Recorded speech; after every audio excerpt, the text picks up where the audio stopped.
High, welcome to অপুর সংসার। কেমন আছেন? ভালো আছেন নিশ্চয়ই। আজকে নিয়ে এসেছি খুব হেলদি একটা সুন্দর রেসিপি, পালক পনির। তো দেখে নিন। এর জন্য লাগবে ফ্রেশ পনির আর পালং শাক।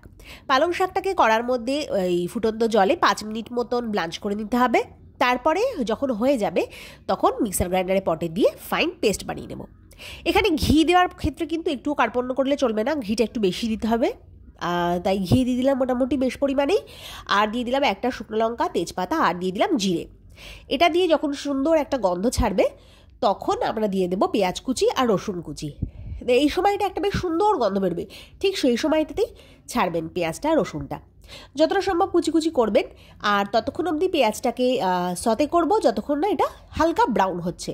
অবশ্যই একটু নুন অ্যাড করে দেবো। প্রায় এইটা হতে 2 থেকে 3 মিনিট সময় লাগবে। হয়ে গেলে এর মধ্যে দিয়ে দেব পালং শাকটা, যেটা আমি পেস্ট করে রেখে দিয়েছিলাম। তো এইটা দিয়ে একটুখানি হাফ টিস্পুন মতন জিরে গুঁড়ো দিলাম, দিয়ে ভালো মতো নেড়ে চেড়ে কুক করতে হবে কিছুক্ষণ ঢাকা রেখে। তো এই রান্নাটাতে আমি পার্সোনালি খুব বেশি মশলা ইউজ করি না, ভাল লাগে না। এই রান্নাটা না একটু হালকা টেস্ট হবে, সুন্দর লাগে, এটাতেই বেশি মশলা ভাল লাগে না।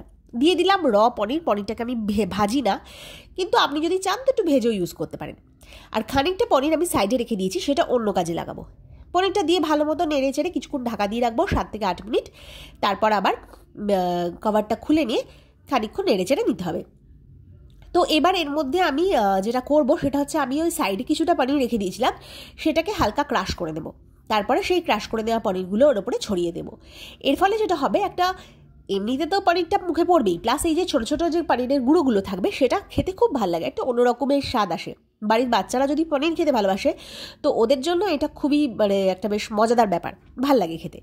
তো এবার অ্যাড করে দিয়ে আবার খানিকক্ষণ নেড়ে চেড়ে একটু দুধ দিয়ে দেবো। দুধটা দিয়ে 3 থেকে 4 মিনিট মিডিয়াম ফ্লেমে কুক করব। তারপরে কিন্তু রেডি হয়ে যাবে। একটা আবদার, প্লিজ সাবস্ক্রাইব করতে কিন্তু ভুলবেন না যদি আপনি নিউ ভিউয়ার হয়ে থাকেন, আর লাইক শেয়ার কিন্তু করবেন। এবার এর মধ্যে দিয়ে দিলাম একটুখানি ফ্রেশ ক্রিম। ফ্রেশ ক্রিমটা বেশি দেবো না, অল্পই দেবো। এটা পুরোপুরি অপশনাল, আপনি চাইলে নাও দিতে পারেন, কিন্তু দিলে খুব সুন্দর একটা টেস্ট আসে। ব্যাস রেডি। আর কি চাই? গরম গরম রুটি আর পালক পনির, পুরো জমে যাবে খাওয়া। যদি ভালো লেগে থাকে প্লিজ লাইক করবেন। Thank you for watching.